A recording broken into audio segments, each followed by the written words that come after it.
My name is Charlie Otero, and I am the son of Joseph and Julie Otero. I ran down the hall, went in their bedroom, and saw my mother on the bed, my father on the floor. My heart just got ripped out of my chest. My life changed instantly. Oi amigo, eu sou a Gabi, ou Cassie, e seja muito bem-vindo de volta ao meu canal. Aqui a gente fala sobre crimes reais, pessoas contraditórias, casos bizarros, arte e vlog. Então se você tem interesse em desses assuntos, já deixa seu curtir aqui e se inscreve no meu canal. Caso você queira, claro. Caso não queira, pega sua bebida, seu drink e bora conversar um pouquinho sobre o caso de hoje.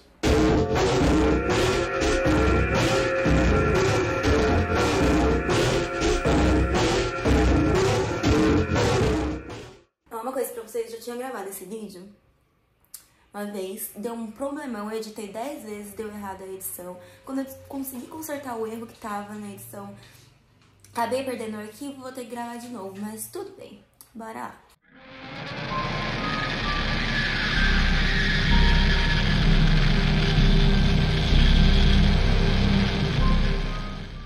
Me desculpa se tiver muito reflexo no meu óculos também.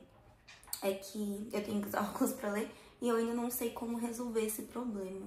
Na manhã de 15 de janeiro de 1974, Josie, às 8h20 da manhã, descia para tomar café da manhã com a sua família, nem imaginando o perigo que tinha fora da casa dela, na porta dos fundos. E também nem imaginava que essa seria uma das últimas vezes, talvez a última vez, que ela veria seus parentes vivos. A Josie tinha 11 anos, como eu já disse, ela usava óculos, tinha cabelos ondulados e escuros. Ela gostava muito de escrever poesia e também se importava bastante com a sua adolescência.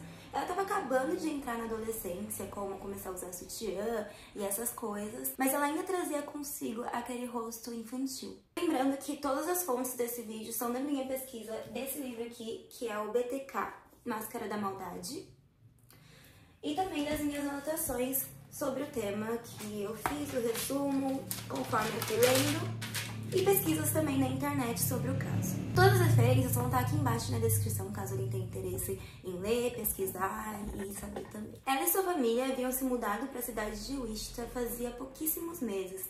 A cidade tinha 260 mil habitantes. Era uma cidade que a maioria das pessoas tinham passado sua infância e sua vida nas fazendas. Então eles prezavam bastante pelo companheirismo entre os vizinhos. Então eles mantinham uma relação de confiança e até deixavam, por exemplo, as suas portas destrancadas. A cidade era um atrativo para as empresas fabricantes de aviões, porque surgiu o interesse de pegar esses jovens que cresceram na fazenda para aprenderem a fazer motores e carburadores de tratores desde o início da infância deles. Então, os costumes desses trabalhadores, as pessoas que viviam lá, foi levado para a cidade, do rural para a cidade. Eles deixavam as portas destrancadas, como eu já disse, deixavam as chaves de casa dentro do carro mesmo, eles levavam comida para os vizinhos que estavam doentes. Os pais da Josie, eles até apreciavam essa postura, e as crianças assim um pouco também, mas elas tinham um jeito mais novo-iorquino em relação a todo esse costume. Bom, a Josie possuía 4 irmãos. Charlie, o irmão mais velho, de 15 anos. Danny, de 14 anos. Carmen, de 13 anos. E Joey, de 9 anos.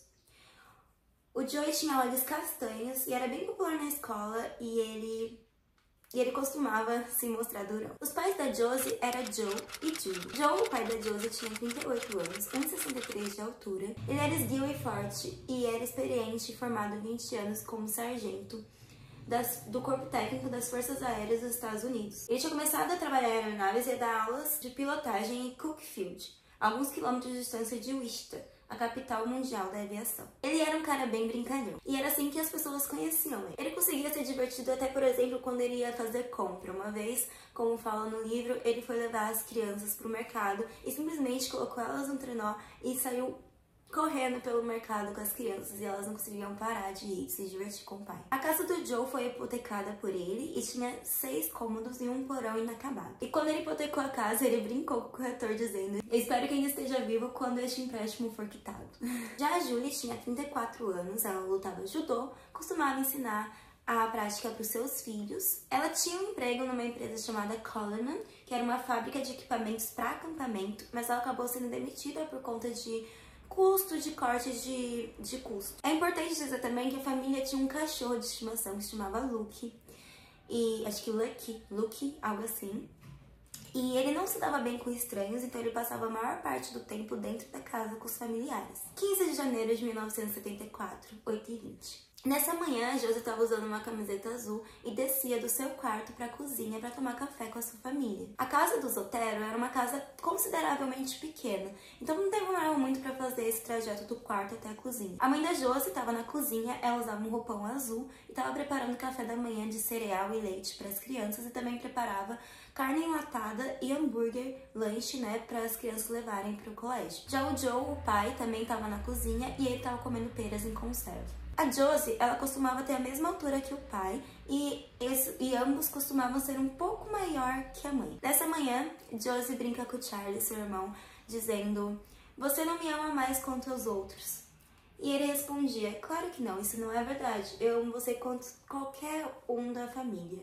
Isso deixava a Josie feliz, porque a Josie amava sua família e amava seu cachorro e amava todos igualmente. Ela era uma criança bem amorosa e que gostava muito de estar com a família dela. Mas, ao mesmo tempo, nos fundos da casa, tinha um homem que segurava uma arma, uma Woodsman calibre 22, e ele suava frio porque ele chegou lá e viu uma pata de cachorro na neve. E ele não esperava a presença de um cachorro naquele momento. Então ele se esgueirou até a porta externa da garagem para pensar o que ele faria a partir dali, já que ele teve esse inconveniente que ele não estava esperando. Ele levava consigo uma corda, fio de uma persiana, mordaças, fita adesiva branca, faca e sacolas plásticas. O cara chamava Dennis e ele não conseguia entender por que aquela pata de cachorro estava lá. Não era pra estar lá, não era pra estar o cachorro lá. Dennis se achava bem grandioso e esperto, então ele acordou mais cedo naquela manhã, arrumou suas coisas, encheu seus bolsos do casaco e se preparou meticulosamente pro que ele ia fazer. Ele estacionou também o carro dele vários quarteirões de distância da casa e caminhou até a casa. E ele sabia a localização exata da casa, que era na esquina noroeste da Avenida Murdoch com a Edgemoor Drive, zona leste de Worcester. Não era pro cachorro estar ali. Então ele decide assobiar, mas nenhum cachorro aparece, o que deixa ele ainda mais pensativo e confuso sobre toda essa situação. Na cozinha, agora a gente também tinha o Joey, que é o irmão mais novo, de 9 anos. Ele se vestia de uma forma bem descolada para chamar a atenção dos colegas dele, porque essa era a personalidade dele. Então ele usava uma camiseta de manga longa por cima de uma camiseta amarela, sobre uma camiseta de baixo branca, além de calças arroxeadas com os bolsos brancos e listras brancas na parte de trás. Bom, era terça-feira, os filhos brincariam com o cachorro, tomariam café da manhã, como de costume, e aí depois o pai levaria os irmãos mais velhos, Charlie, Danny e Carmen, para a escola. E depois sairiam a mãe, ele sairia para trabalhar, né? Iria trabalhar. E depois sairia a mãe e os dois filhos mais novos, a Josie e o Joe.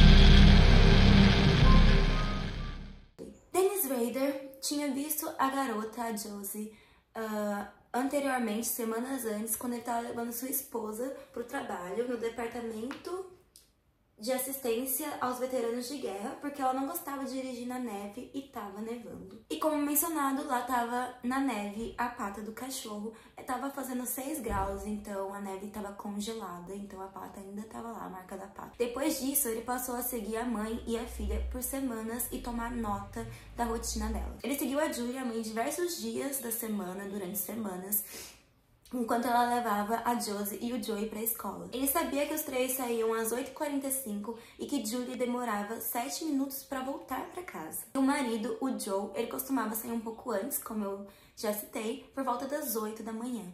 Ele sabia meticulosamente tudo sobre a rotina da família da manhã, para ele ter certeza do plano dele e não dar nada errado. On that particular day, the 15th day of January, 1974, can you tell me where you went to kill Mr. Joseph Otero? I think it's 1834, Edgemoor. All right. Can you tell me approximately what time of day you went there? Somewhere between 7 and 7:30. This particular location, did you know these people? No, that's no, that was part of my, I guess my what you call fantasy. These people were selected. All right, so you Okay. You were engaged in some kind of fantasy during this period of time? Yes, sir. All right. Now, when you use the term fantasy, is this something you were doing for your personal pleasure? Sexual fantasy, sir. I see. So you went to this residence, and what occurred then? Well, I had did some thinking on what I was going to do to either Mrs. Otero or Josephine, and basically broke into the house, or didn't break into the house, but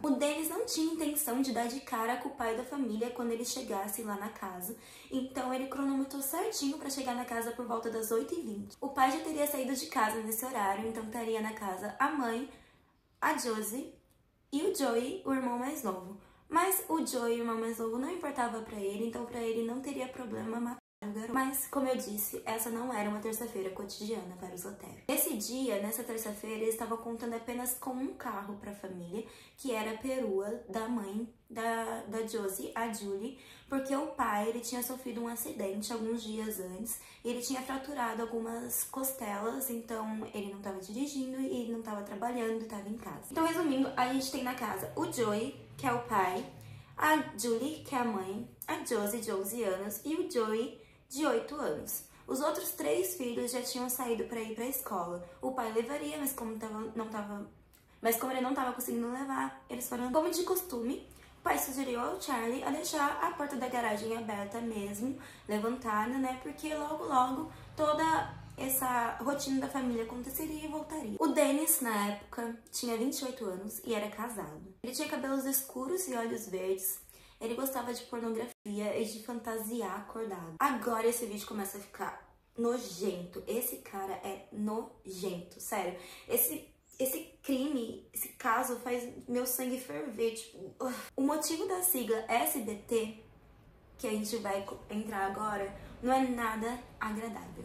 Ele tinha nomeado seu próprio de Spark Big Time, ou pro português, brilhante, grande, tempo. O seu ego era tão inflado que ele via a si mesmo como um agente secreto, uma sombra, um profissional, sabe? Um detetive profissional. Mas voltando ao caso, tudo que o Dennis tinha na mente naquele momento, na parte de trás da casa dos Otero, era aquela garota de cabelos escuros e que usava óculos e tinha 11 anos.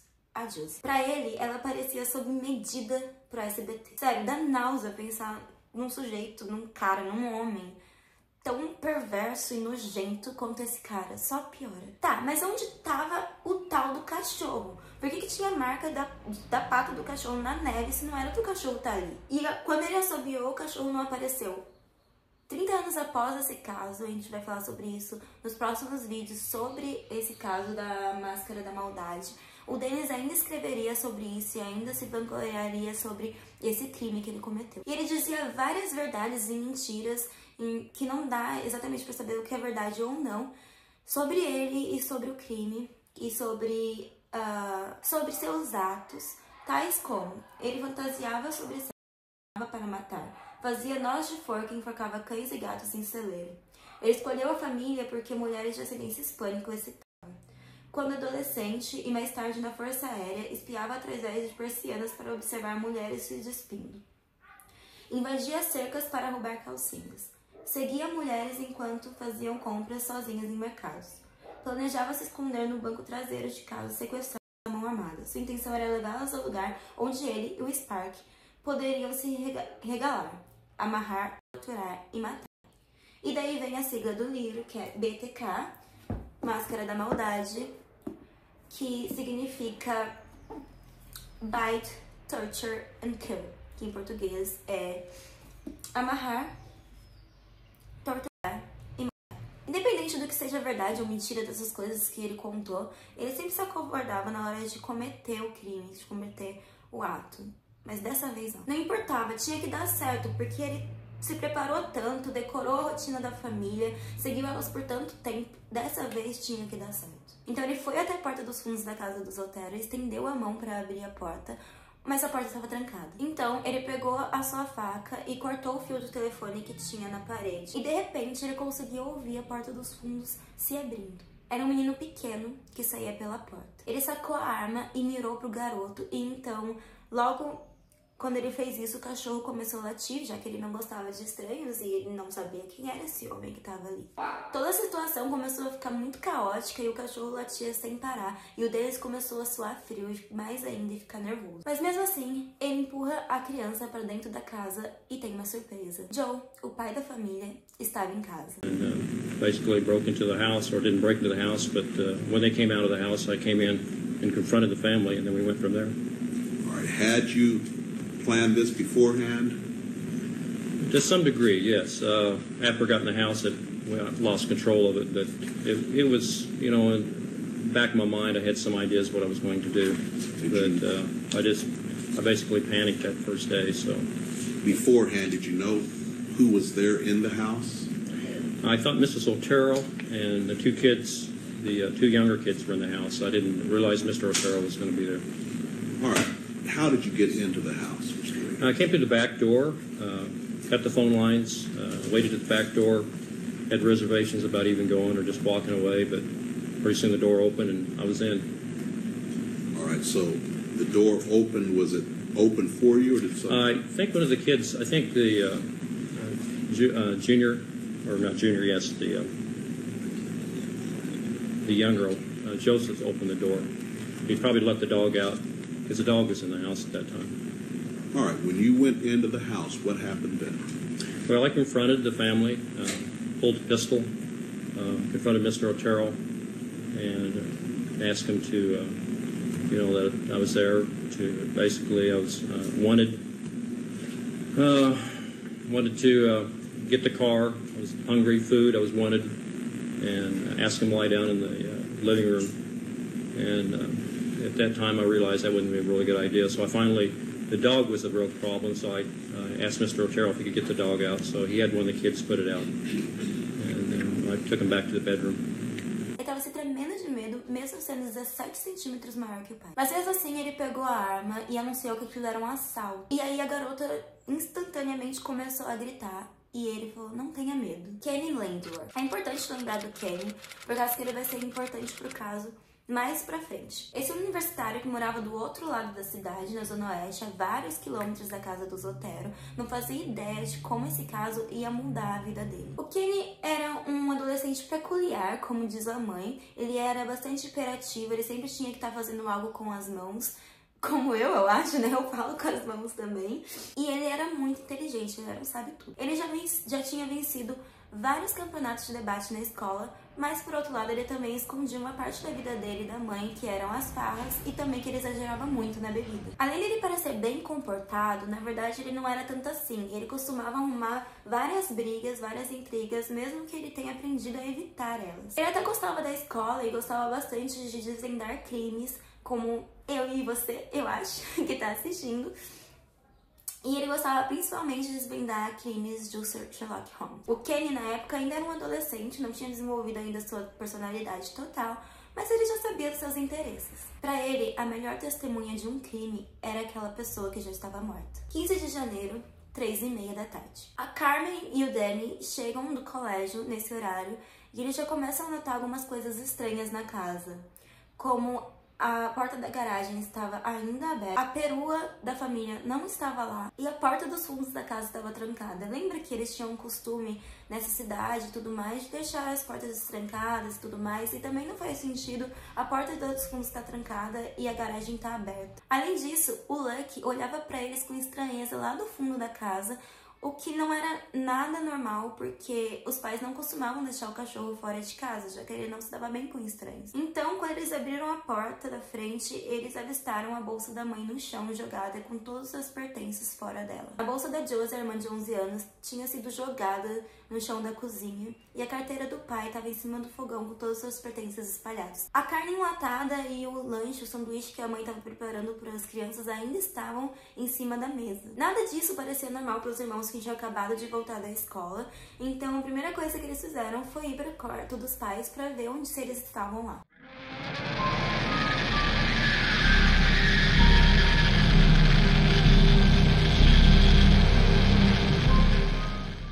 Eles estavam com as mãos amarradas nas costas e eles já estavam frios e rígidos ao toque. Nesse momento, o Charlie, o irmão mais velho, também estava voltando para casa depois de uma semana estressante de provas. No caminho, é dito que ele viu um folheto de religioso que dizia: você precisa de Deus na sua vida. Mas ele ignorou esse folheto porque a mãe dele já tinha ensinado tudo que ele precisava sobre religião. Então, quando ele chega na casa, ele avista o cachorro fora da casa e todas as outras coisas estranhas que eu citei, que os outros irmãos também viram. O Charlie até pensa em fazer uma brincadeira com a mãe dele sobre ela ser esquecida e deixar a porta da garagem levantada e o cachorro pra fora e tudo mais. Mas, nesse instante, ele escuta gritos vindo de dentro da casa. Era Danny e Carmen gritando por ele. Então, imediatamente, ele já saiu correndo pra cozinha, pegou uma faca e uma régua métrica que ele ficou batendo na parede até ela se estilhaçar toda e gritou pra casa inteira ouvir: seja lá quem esteja nessa casa, você está morto. Mas ninguém respondeu. O telefone estava mudo, então Charlie imediatamente correu para casa do vizinho para buscar ajuda. Os policiais Robert Bula e Jim Lindeberg chegaram ao número 103 da North Edgemoor às 3h42. E Charlie imediatamente já corre até os policiais e conta para eles que seus dois irmãos tinham encontrado dentro da casa. Seus pais amarrados, apagados, sem consciência. Os policiais então prontamente ordenam que as crianças fiquem do lado de fora da casa enquanto eles entram para averiguar qual era a situação. Então os policiais prontamente entram na casa, veem toda a situação, as bolsas, a carteira, tudo mais, e eles abrem a porta do quarto dos pais e veem o que ninguém queria ver na real. Um homem jazia morto no chão, uma mulher estava deitada na cama com as pernas nuas dobradas e pendendo pela beirada e um risco de sangue seco escorria pelo seu nariz. A corda que havia sido usada em volta do pescoço da mulher havia sido cortada e mais tarde os policiais descobririam que a corda foi cortada, na verdade, pela filha, a Carmen, numa tentativa desesperada de tentar reviver a mãe. Então ela usou um cortador de unha para cortar a corda. Então foi passado um rádio para a central a partir do policial Bula, duas vítimas de suposto homicídio. Quando eles saíram da residência, os policiais perceberam que as crianças estavam super fora de si, desesperadas, e eles falaram para os policiais que eles tinham mais dois irmãos que ainda não haviam voltado da escola. E eles falaram que eles não queriam que os policiais deixassem os seus irmãos verem toda aquela cena. A perua da família, que era uma Oldsmobile Vista Cruiser 1966 marrom, estava desaparecida. Mais policiais e investigadores começaram a chegar na casa e os policiais até chegaram a perguntar para as crianças se eles achavam que seria possível que os pais dele teriam cometido aquilo que eles viram dentro da casa. E eu não consigo imaginar qual foi a reação, qual foi a sensação, o sentimento, o que as crianças estavam pensando quando elas escutaram isso e tiveram que pensar nisso e toda a situação. O Charlie, o irmão mais velho, ele só continuava a pedir para que não deixassem os dois irmãos mais novos, a Josie e o Joey, vissem toda essa situação. Então foi decidido afastar as crianças da casa e um detetive, o Ray Floyd, puxou eles de lado e contou que os irmãos também estavam dentro da casa. Jack Brooks. O Bruce ele tinha uma estrutura elevada e uma postura bem confiante. Era o tenente-coronel que supervisionava os investigadores dos departamentos de narcóticos e homicídios. E naquela tarde de terça-feira o telefone tocou.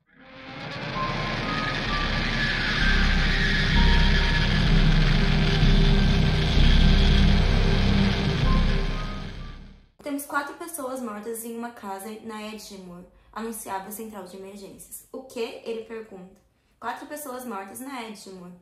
Como assim 4 pessoas mortas? Estão 4 pessoas mortas e todas estão amarradas. Imediatamente ele começou a perceber que os outros telefones também tocavam nas outras mesas dos outros detetives e os detetives começavam a correr para a porta. Em minutos ele já se via conversando ao mesmo tempo em 2 telefones e tentando organizar toda a situação para que os policiais não desorganizassem e prejudicassem. Tentando organizar toda a situação para que os policiais não prejudicassem e desorganizassem toda a situação ou atrapalhassem uns aos outros. Então ele distribuiu tarefas, ele enviou o pessoal do laboratório forense, coordenou todos os turnos. Todo o departamento de polícia nesse momento já tinha sido mobilizado. E Thomas era sargento e ele chegou minutos depois que a ligação foi feita e isolou a cena do crime para que não entrasse pessoas indesejadas, para que não danificasse a cena. E aí ele fez uma ronda rápida, isso já foi o suficiente para ele ficar estressado com toda a situação. Em questão de minutos, já tinham entrado repórteres, fotógrafos, vários policiais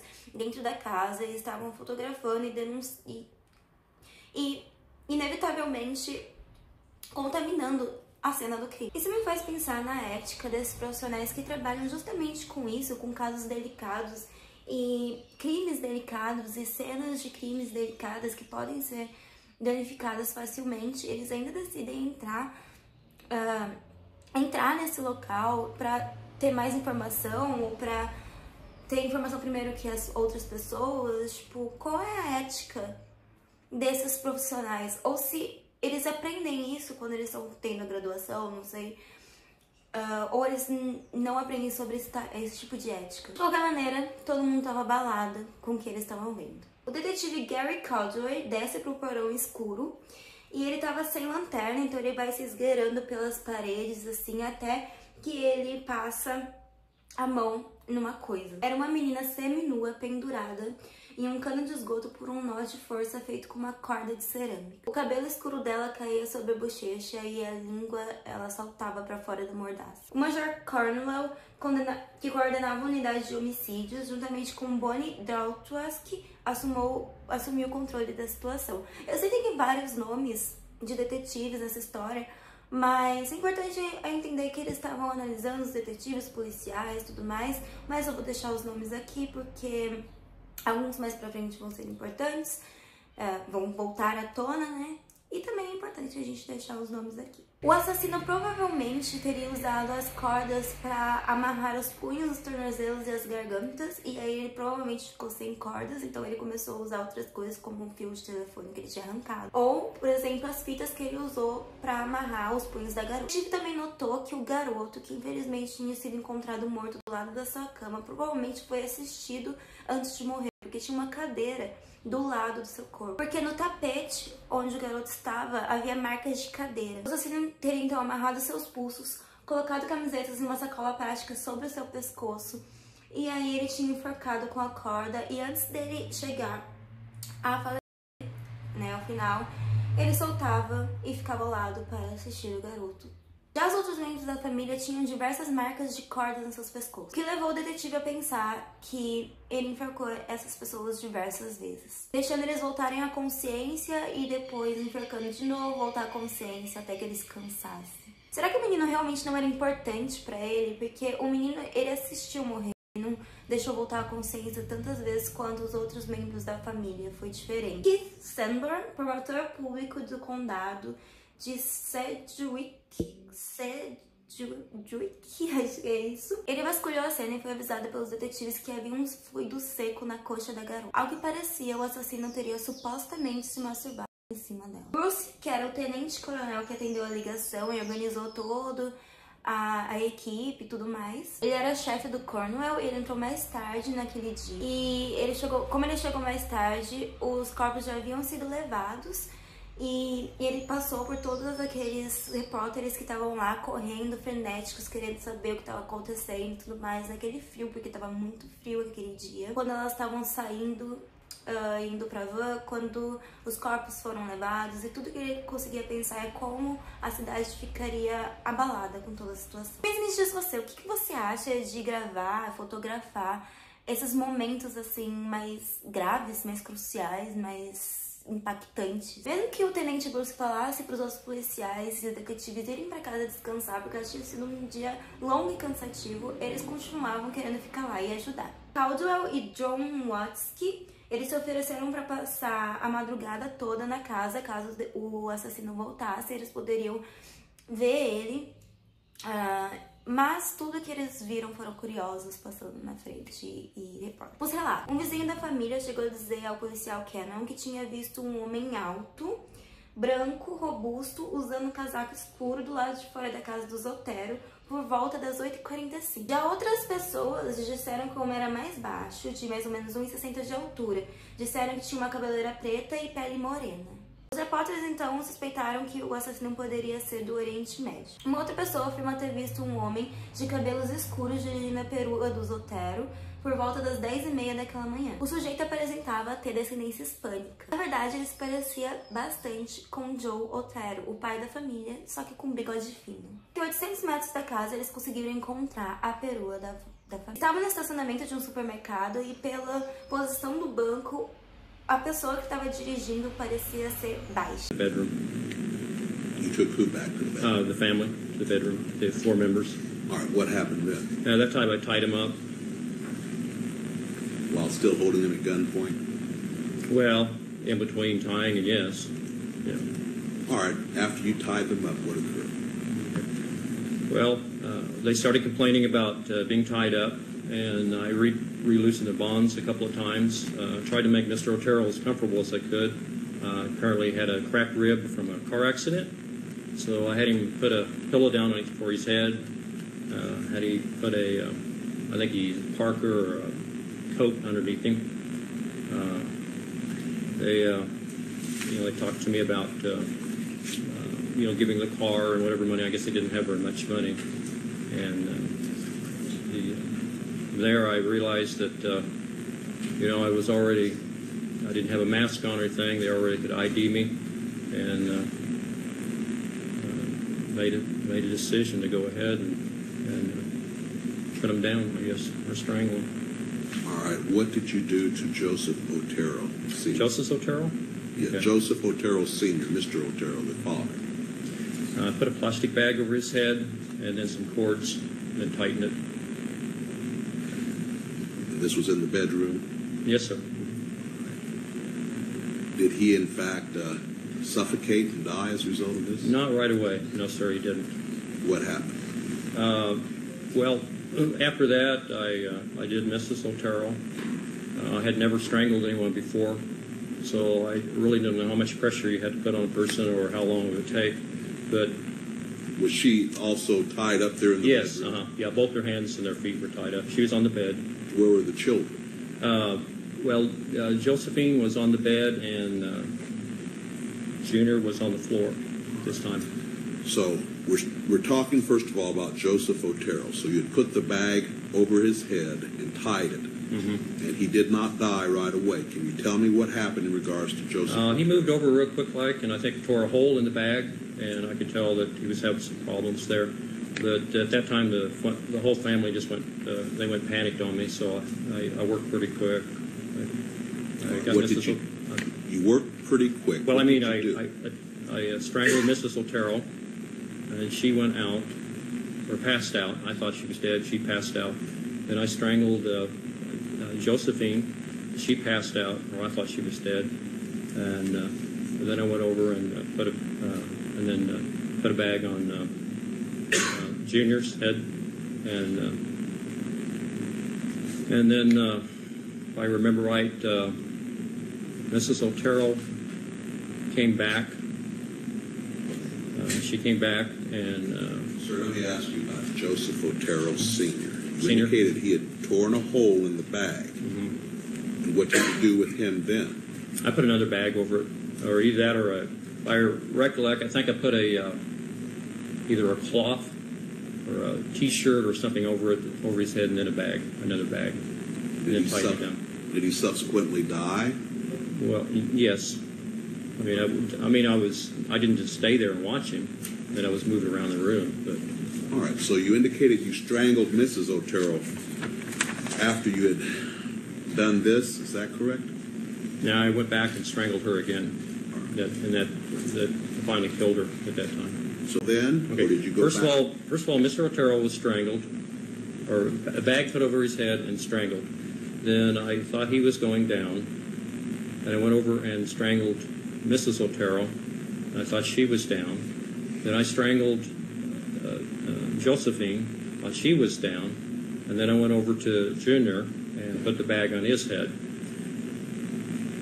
After that, Mrs. Otero woke back up, and she was pretty upset and what's going on. So I came back, and at that point in time, strangled her for a death strangle at that time. With your hands or what? No, with a cord, with a rope. And she asked me to save her son, so I actually had taken the bag off, and then I was really upset at that point in time. So basically, when Mr. Otero was down, Mrs. Otero was down, I went ahead and took Junior, I put another bag over his head and took him to the other bedroom at that time. What did you do then? Put a bag over his head, I put a cloth over his head, a T-shirt and a bag so he couldn't tear a hole in it. And he subsequently died from that. And then when I went back, Josephine had woke back up. What did you do then? And I took her to the basement and eventually hung her. All right, you hung her in the basement? Yes, sir. All right, did you do anything else at that time? Yes, I had some sexual fantasies. But that was after she was hung. All right. What did you do then? Went through the house, kind of cleaned it up. It's called the right-hand rule. You go from room to room. Picked everything up. I think I took Mr. Otero's watch. I guess I took a radio. I forgot about that, but apparently I took a radio. Why did you take these things? I don't know. I have no idea. Just what happened then? I got the keys to the car. In fact, I had the keys, I think, earlier before that because I wanted to make sure I had a way of getting out of the house. And clean the house up a little bit, make sure everything's packed up, and left through the front door. And went over to their car and then drove over to Dylan's and left the car there. Then eventually walked back to my car.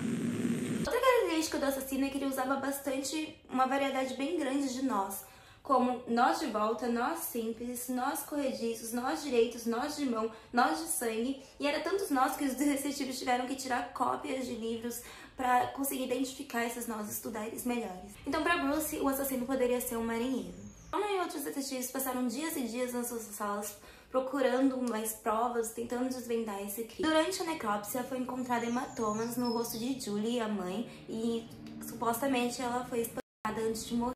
Em Joey foi encontrada marcas de capilares rompidos no pescoço e no rosto, e ele foi morto por asfixia. Josie tinha apenas 52 quilos, tinha um nó de forca amarrado nas mãos para trás. Suas coxas e joelhos estavam todas entrelaçadas com um fio e até a cintura. Confirmado que o fluido que foi encontrado na coxa da menina era esperma. Mas assim, gente, eu vi também, nesse caso, que o BTK, ele não se masturbava quando ele cometia esses crimes. Conforme ele estava matando as pessoas, ele tinha essa sensação de prazer e aí isso acontecia. E no final de semana, os investigadores estavam tão cansados e com privação de sono e só queriam ir para casa que eles decidiram chamar uma médium. Dizia já ter desvendado um crime, encontrado um corpo em um baú para ver se ela conseguia identificar alguma coisa na casa. Acabou que não deu em nada. A burrada que aconteceu, além de tudo que eu já falei, foi também que várias pilhas de fotografias foram perdidas por conta de várias pessoas interferirem no caso. Em uma das fotos que eles ainda tinha uma forma de gelo em cima da mesa, o que era muito estranho. E aí eles começaram a se perguntar como que isso seria possível. Porque o assassino, ele tinha atacado antes da 9 e aumentou o aquecimento da casa antes de sair. E as testemunhas viram o carro do Otero na rua por causa das 10h30. O fotógrafo da polícia só chegou 6 horas da tarde.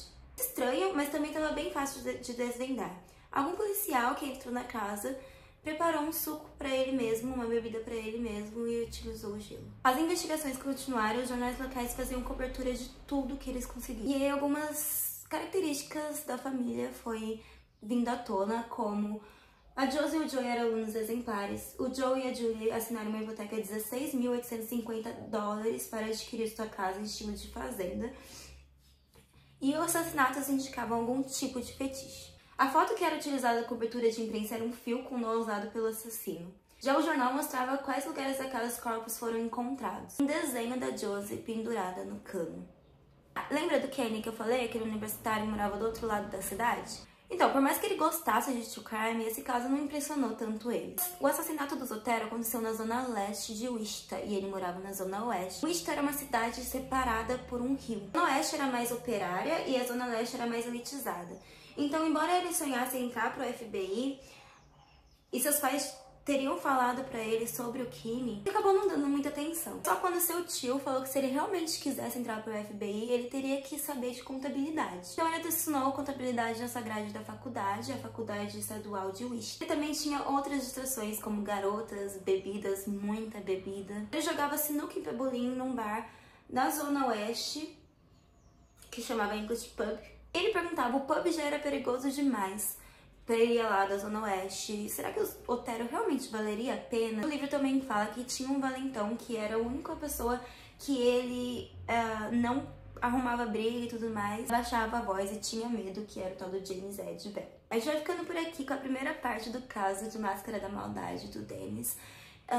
É um caso bem interessante de se estudar. Eu vou falar sobre esse assassino por casos, basicamente, então vou ter várias outras partes dos crimes dele. Esse foi o do Otero. Eu espero que vocês tenham gostado desse tipo de vídeo. Se você gostou, não esquece de curtir e se inscrever se você quiser, vai me ajudar bastante. Comenta aí embaixo o que você achou, se tá gostando desse tipo de vídeo. Logo, logo vem vídeo de arte aqui no canal. É isso, talvez esteja um pouco escuro esse final, porque eu tive que esperar um pouco para eu terminar de gravar o vídeo. Muito obrigada por ter assistido até aqui, se você chegou, e até a próxima.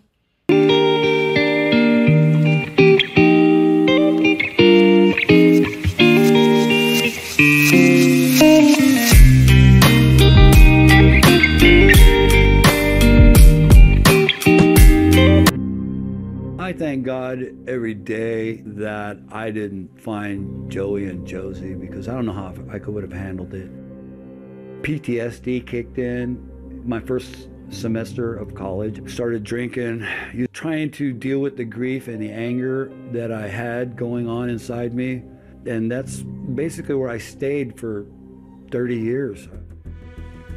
The day Dennis Rader was caught, I was working to do landscaping. I got the phone call from my sister. She said they got him. When we were going into the courthouse for sentencing, I had come up with a plan to get my hands on Dennis Rader. No matter what happened to me, I didn't care. I just wanted revenge.